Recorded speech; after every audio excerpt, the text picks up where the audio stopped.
দেশের বিভিন্ন স্থানে সভা সমাবেশ মানববন্ধন সহ আরও কিছু খবর জানাচ্ছেন লামিয়া তানজিন মাহমুদ।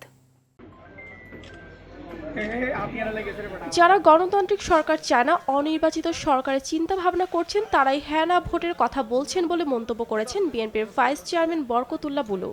নোয়াখালী বেগমগঞ্জে জিয়াউর রহমান ফাউন্ডেশনের উদ্যোগে জুলাই আগস্টে শহীদ পরিবারের মাঝে ঈদ উপহার বিতরণী অনুষ্ঠানে তিনি একথা বলেন। নির্বাচনের মাধ্যমে যে সরকার আসবে, সে সরকার ছাড়া চলমান সংকট নিরসন করা সম্ভব নয় বলে মন্তব্য করেন বুলু। চট্টগ্রামের বাঁশখালীতে বিএনপি ও অঙ্গ সহযোগী সংগঠনের উদ্যোগে ঈদ পুনর্মিলনী ও গণসংবর্ধনা অনুষ্ঠান অনুষ্ঠিত হয়েছে। কাথুরিয়া বাগমারা উচ্চ বিদ্যালয় মাঠে বিএনপি নেতা গোলাম সারওয়ার চৌধুরীর সভাপতিত্বে প্রধান অতিথি হিসেবে উপস্থিত ছিলেন চট্টগ্রাম দক্ষিণ জেলা বিএনপির যুগ্ম আহ্বায়ক লিয়াকত আলী। এ সময় যুবদল নেতা বশিদুল ইসলাম ও জসিমউদ্দিন উপস্থিত ছিলেন। আগামী দিনের কর্ণধার চট্টগ্রামের লোহাগাড়ায় যুবদলের উদ্যোগে জুলাই আগস্টে নির্যাতিত নেতাকর্মীদের সম্মাননা স্মারক ও ঈদ পুনর্মিলনী অনুষ্ঠিত হয়েছে। যুবদলের সদস্য সচিব রাশিদুল হকের সভাপতিত্বে প্রধান অতিথি হিসেবে বিএনপির সাবেক সাধারণ সম্পাদক এস.এম. সলিম উদ্দিন চৌধুরী খোকন, বিএনপির সাবেক যুগ্ম সম্পাদক সালাউদ্দিন চৌধুরী সোহেল, উপজেলা বিএনপির সাবেক যুগ্ম আহ্বায়ক এম.এ. কাশেম এ সময় উপস্থিত ছিলেন। চট্টগ্রাম কক্সবাজার মহাসড়ক ৬ লেন করার দাবিতে চুন্তি 4 সিজন এলাকায় মানববন্ধন অনুষ্ঠিত হয়েছে।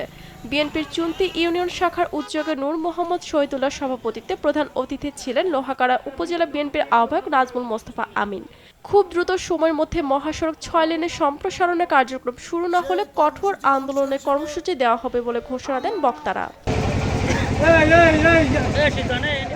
বাগেরহাটে মসজিদের অর্থ নিতে ব্যর্থ হয়ে ইমাম ও মুসল্লিদের উপর হামলাকারীদের গ্রেপ্তার ও শাস্তির দাবিতে মানববন্ধন কর্মসূচি পালিত হয়েছে।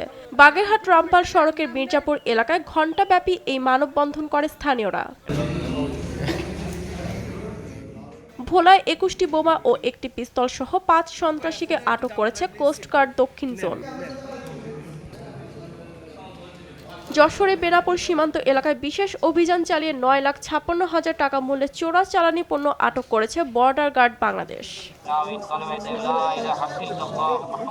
বরিশালে ২৪শে জুলাই বিপ্লবে শহীদ ও আহতদের স্মরণে প্রীতি ফুটবল ম্যাচ অনুষ্ঠিত হয়েছে।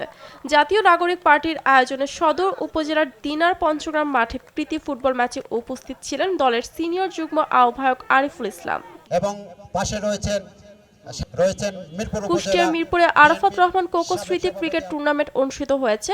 উপজেলা ফুটবল মাঠে অনুষ্ঠিত খেলার উদ্বোধন করেন বিএনপির জাতীয় নির্বাহী কমিটির সদস্য ব্যারিস্টার রাগিব রউফ চৌধুরী। এ সময় মিরপুর উপজেলা বিএনপির সদস্য সচিব রহমত আলী রব্বান, সাবেক সভাপতি আব্দুল হক উপস্থিত ছিলেন। Lamia Tangier Mahmud, RTV।